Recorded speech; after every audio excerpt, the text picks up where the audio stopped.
that's not going to work. It's not like I'm going to go hum and woo, it's not going to work. So I have to take one step at a time, one step at a time, one step at a time. You can only take one step at a time. I don't care how big your step is, it's only one step at a time. You can't do 2 steps in one. You understand? So it's like one step at a time. And you take steps in this direction, you take steps in that direction. Sort of get lost along the way, and sometimes you fall down. Now, to illustrate my point, I'm going to jump off the table, do a back twist, and land on the floor. Okay? Is that cool? Are you ready? Oh, there's a clock there? Okay, can you move the clock for a second, please? Beautiful, beautiful. All right. You ready? So, are you guys ready? Just let me know when you're ready. Are you ready? Okay, ready? 1, 2. I'm joking, man. Are you serious? Just put the clock back there. If I did that, I'll break my arm or something. You know what I mean? But honestly, along the way, you might fall down like this. Ready? Right? Hello! Right. So what do you do when you fall down? Get back up. Everybody knows to get back up, because if I start walking, I'm not going to get anywhere. But I tell you, there are some times in life where you fall down and you feel like you don't have the strength to get back up. You sort of put a mask on your face when you come to school and pretend that everything's okay when it's not, and you go home and lay in your bed when no one's looking at you, when you don't have to impress anybody, and you're yourself. And fear comes in.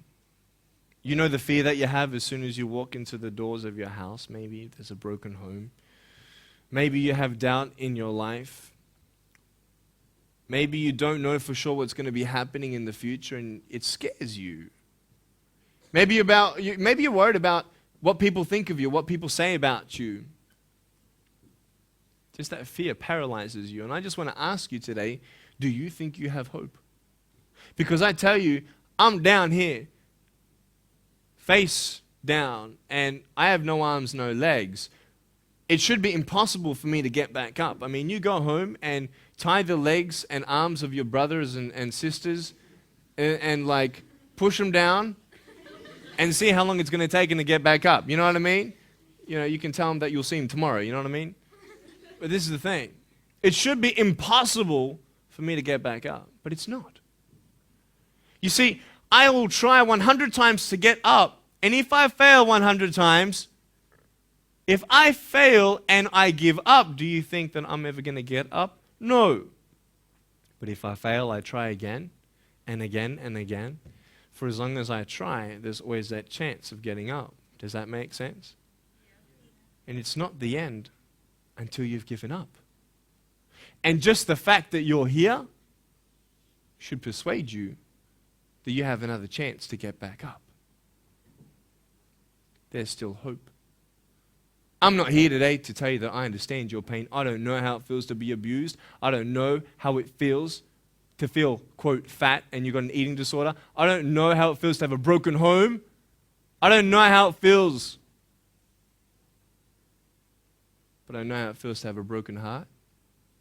And I know how it feels to be alone. And I want you to know that I found my strength in Jesus Christ, and you're going to find your strength in whatever you find it in. But I just want you to know that it's not the end. It matters how you're going to finish. Are you going to finish strong? And you will find that strength to get back up like this.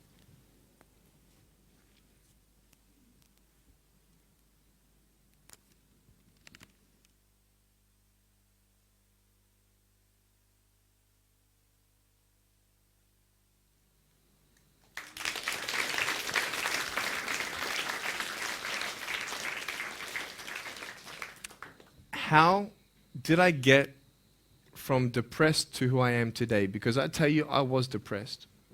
When I was age 8, I used to concentrate on the things I didn't have. I wish I had arms and legs, and I wish I could do this, but what can I do? You see, I have a choice, and that's what I want to talk about today, choices. I can either be angry for not having arms and legs or be thankful for my chicken drumstick. And you see, I can still do a lot of things. At home, I can brush my teeth, comb my hair, get myself ready in the morning. And I'm traveling around the world. It's amazing. But I had to ask myself a couple questions. And the first question was really, who am I?